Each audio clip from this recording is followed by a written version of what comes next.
Hello, my name is Sawyer Briston, and welcome back to your National News Show. And my name is Ty Martin. Thanks for tuning in. Let's kick things off like we do most weeks with some pop culture news. Jennifer Lopez and Ben Affleck have gotten engaged for a second time after calling off their prior pledge in 2004. A representative for Lopez confirmed to CNN Saturday. Lopez shared a video of her appearing emotional and sporting her green engagement ring in her newsletter. JoJo Siwa did not receive an invitation to the Nickelodeon Kids' Choice Awards, despite being nominated for the Favorite Social Media Star category, as well as being the face of Nickelodeon for years. She has been a huge entertainer for young age groups and managed to gain an older following on TikTok as well. Siwa has gone on tour for her music that caters to a younger age groups as well. Siwa, who recently came out as pansexual, has been a large teen representative for the LGBTQ+ community on social media. Many outlets are wondering if the lack of invite is due to the recent coming out story or if this award simply just didn't have room for the star. Last week we discussed a little about what happened at the Oscars, but this week let's talk about what that did to its ratings. The 94th Academy Awards feature one of the most shocking moments in the show's long history. It also included a significant ratings bump for ABC. The show drew an average of 15.3 million viewers for ABC on Sunday, according to early Nielsen numbers. That's a 56% increase from last year's show, the lowest rated Oscars ever, which brought in just under 10 million viewers. Florida officials say deputies found more than they bargained for, end quote, while conducting an early morning traffic stop on Friday in southern Florida. Collier County deputies discovered guns, drugs, and a baby alligator after pulling over a black GMC Sierra pickup around 12:30 a.m. local time on Friday near 12th Street Southeast and Golden Gate Boulevard in Naples, the department said. Now let's hop into some real national news. First Florida, then Alabama. Now lawmakers in Ohio and Louisiana are considering legislation that mimics the Florida law, and Texas Governor Greg Abbott says he'll make a similar bill a top priority at the next session. Across the United States, at least a dozen states are considered new legislation that in several ways will mirror Florida's new controversial law, referred to by some opponents as Don't Say Gay.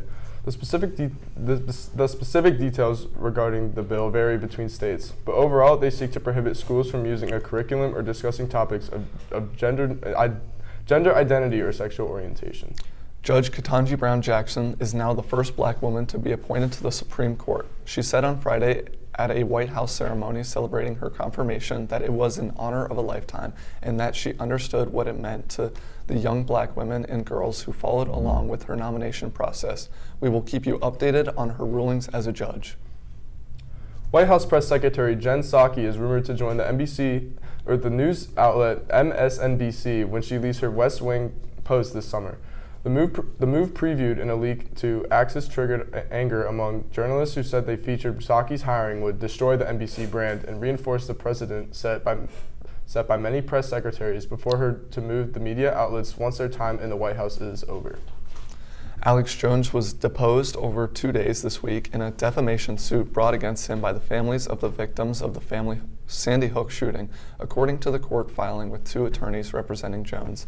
The deposition, which occurred Tuesday and Wednesday, came less than a week after Supreme Court Judge Barbara Bellis held Jones in contempt and fined him for failing to comply with multiple orders to sit for a deposition by attorneys for the Sandy Hook families. Jones argued that his doctor advised him to avoid the deposition due to health problems, but his attorneys later acknowledged that during his prior illness, Jones left his home to film his show. Over this past weekend, former Ohio State quarterback Dwayne Haskins, a Heisman finalist in his only season as a Buckeye starter, died Saturday morning after he was struck by a dump truck in Florida. Florida Highway Patrol confirmed Haskins died after he was hit. Prior to the collision, Haskins was walking westbound on 595 and attempted to cross lanes on the highway for unknown reasons. Haskins was pronounced dead at the scene. A traffic homicide investigation is underway. Now let's throw it over to Kayla for your COVID update. Let's get into your COVID update. This week we are seeing almost no cases, which is amazing. Most accounts report less than 100. Of course, with home tests being more popular, these may not be as accurate, but we are glad things are on the decline. Now for your COVID news story. Queen Elizabeth has now officially recovered from COVID, and she was left, quote, very exhausted and tired, end quote, following her recent bout of COVID-19. The 95-year-old monarch, who tested positive for coronavirus in February, discussed her experience in a video call with staff at an East London hospital on Wednesday. Now, back to the desk. All right, that's all we have for you guys today, Pioneers. For The Juice, I'm Ty Martin. And I'm Sawyer Briston. Thanks for tuning in, and we'll see you